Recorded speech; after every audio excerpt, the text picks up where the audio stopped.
Hello guys! Hello Aquarius! Welcome dito sa aking channel.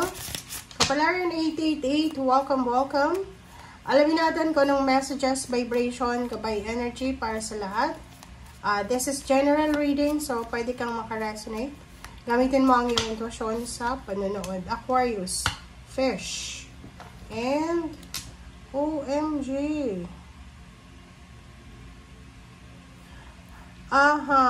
Nako. Sinasabi ng bara sa'yo dito, Aquarius, etong message na to, medyo medyo sensitive siya. Sinasabi ng bara sa'yo dito na mag-iingat ka, Aquarius. Merong mga decision ka sa buhay na kailangan mong mag-iingat.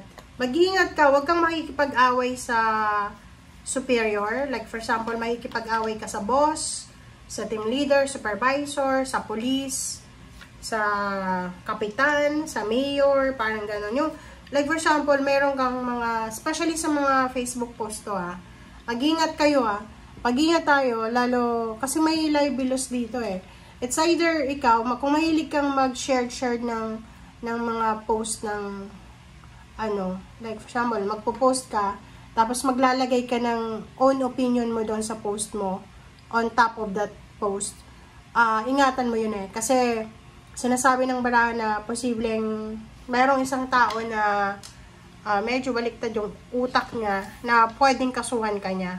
So, ingat-ingat tayo dito. Okay? Okay. Tingnan natin kung lalabas yan sa mga susunod na baraha.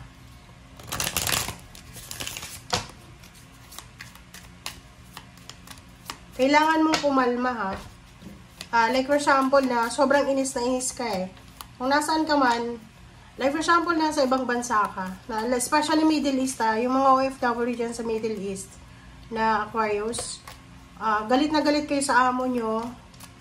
Since uso ngayon yung reels mag-iingat kayo, huwag nyo ipopost yung mga reels na ganito yung amo nyo, ganito yung sabi niya, and don't use names, diba? Yung parang kasi uso yun ngayon yung mga nagtatrabaho sa ibang bansa sa Middle East na ang tawag nila sa boss nila, si ganito, ganyan.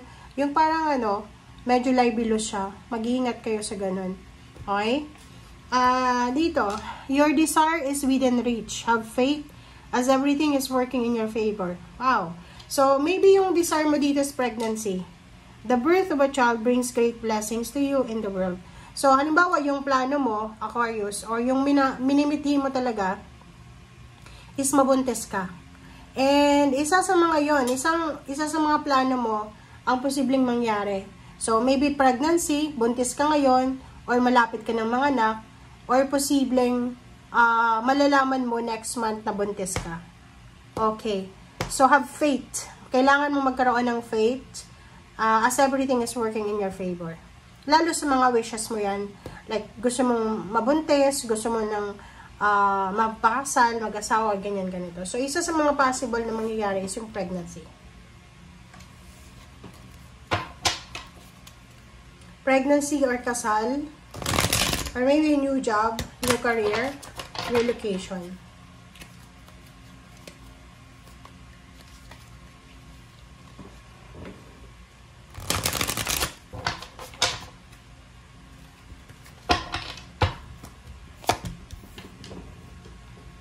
Okay, 8 of Wands, Knight of Pentacles, Death card. Okay, guys. Okay, Aquarius, comment down below if you resonated. May hinihintay ka Matagal mo na itong hinihintay. So, tapos na yung paghihintay mo Bakit? Kasi, sinasabi ng barahan na kung ano man itong hinihintay mo, lalo na pera, it's job offer, or any financial na hinihintay mo, tapos na, there's a death card, so there's a transformation. So, pwedeng matanggap mo na, or pwedeng tapos na, parang ganon. Comment down below if you resonated. Okay, let's confirm. Walang lumabas dito na tingnan natin.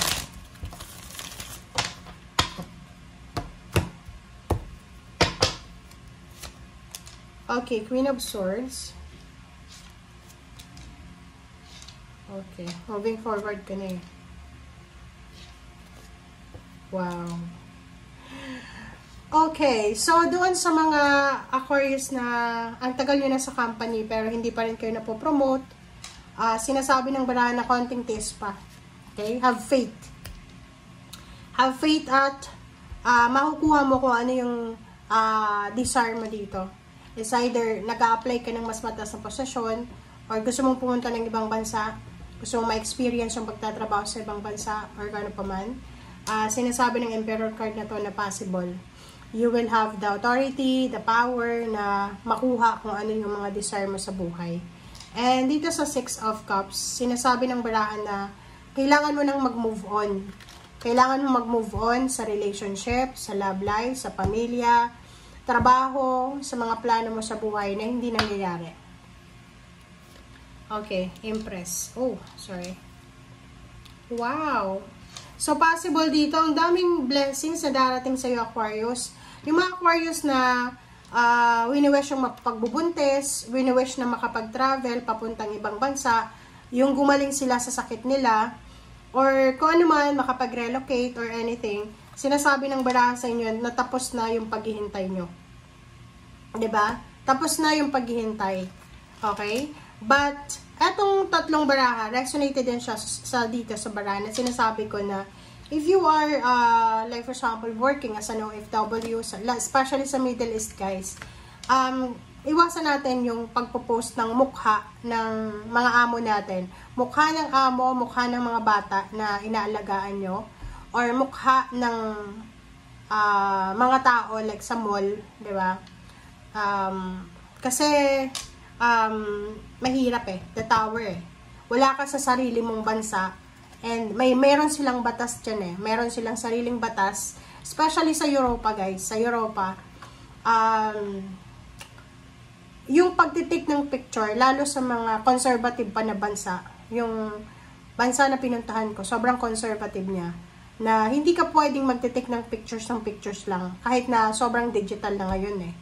Okay? Kasi, lalapitan ka talaga eh. Tatawag talaga sila ng police na hindi ko binibigyan ng consent na makita yung mukha ko. Especially yung nasa Europa na medyo conservative pa. Kasi hindi naman lahat ng bansa sa Europa ay sobrang independent na sila. No? Parang hindi sila conservative. Kasi merong conservative talaga na ganun pa rin. Na they secured the rights ng mga citizen.